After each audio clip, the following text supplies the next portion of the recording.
Greg Ruff and Austin Selby, the cross-country track and field coach here at Trevecca, and you've been busy quite a bit. You guys ran a whole lot. Even though one of them got canceled, the Bellarmine event got canceled, you guys still did a lot of running over this semester, and especially on the outdoor season.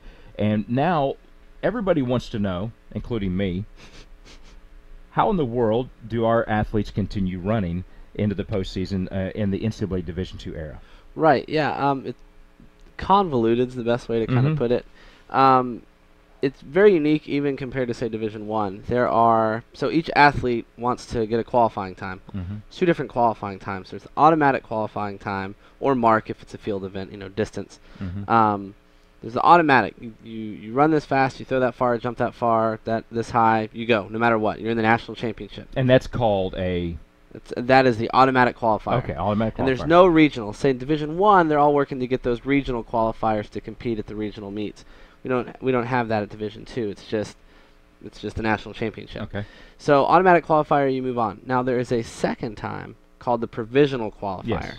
Now if you get that provisional qualifier, you make it onto what we call the list. Essentially, you were qualified for the national championship meet, but they're only going to take 20 athletes per event.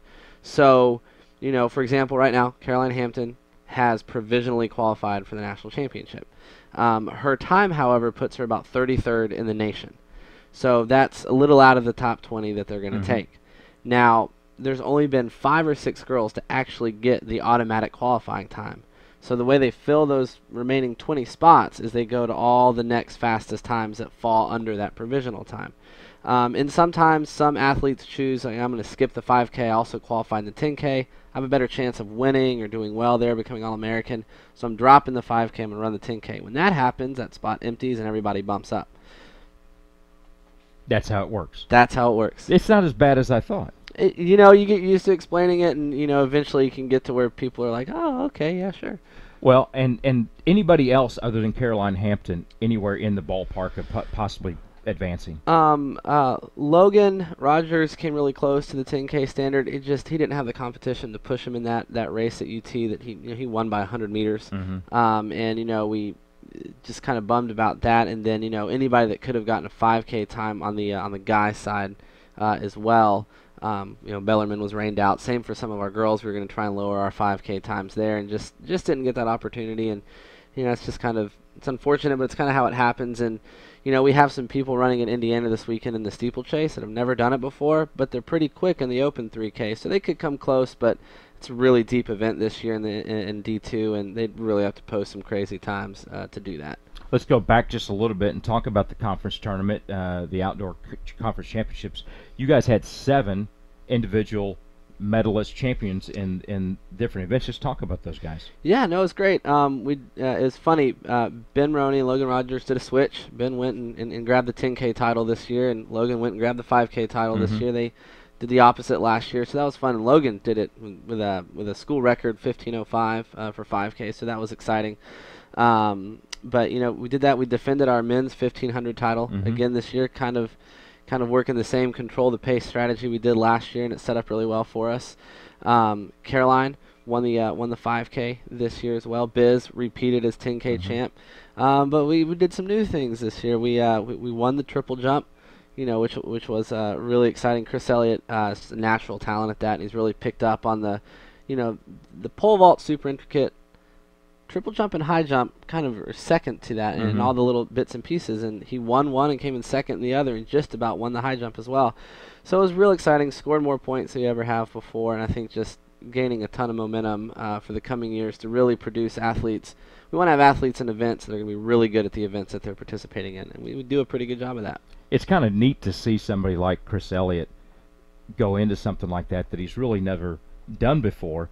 And then you kind of see the light turn on, and he's like, hey, I kind of like this, doesn't he? Oh, yeah. I mean, he's incredibly coachable.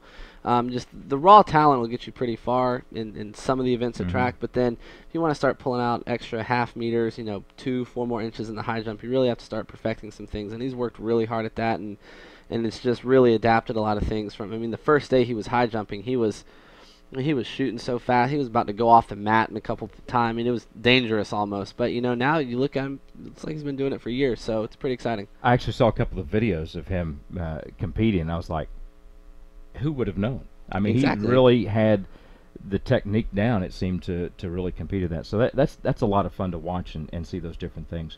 Well, as we go forward, you just do a season wrap-up of really cross, indoor, outdoor, and where you want to go from here, and how excited you are. You have to be with all the youth that you still have going forward.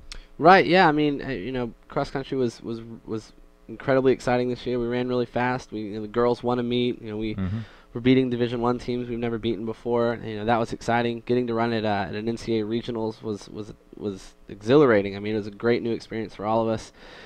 Indoor was a lot of fun as well. We produced. I got to run a conference indoor championship and bring home some titles there. And I think outdoor has been really good. I really feel like that Bellarmine thing kind of messed with it. Everything's a pretty strict rhythm with running, and I think we overcame that pretty well, and we continue our streak of broken school records, like at 30 meets now in a row or something like that. So that's been a lot of fun, and we still got a little work to do. Indiana on Saturday, and Caroline runs at Ohio State Friday night. Try to bring those times down a little bit, see if we can't move her up on the list. But looking to next year, we lose Rachel Mudd this year. And that's it. That's on it. either side. And she's been a great asset to us, great runner, great member of the team. But we look really good for next year. Really excited about how it's going to be. Absolutely. He's Austin Selby. I'm Greg Ruff. We thank you for watching. Keep up with cross country, track and field, indoor, outdoor, everything with this guy and his team at tnutrojans.com.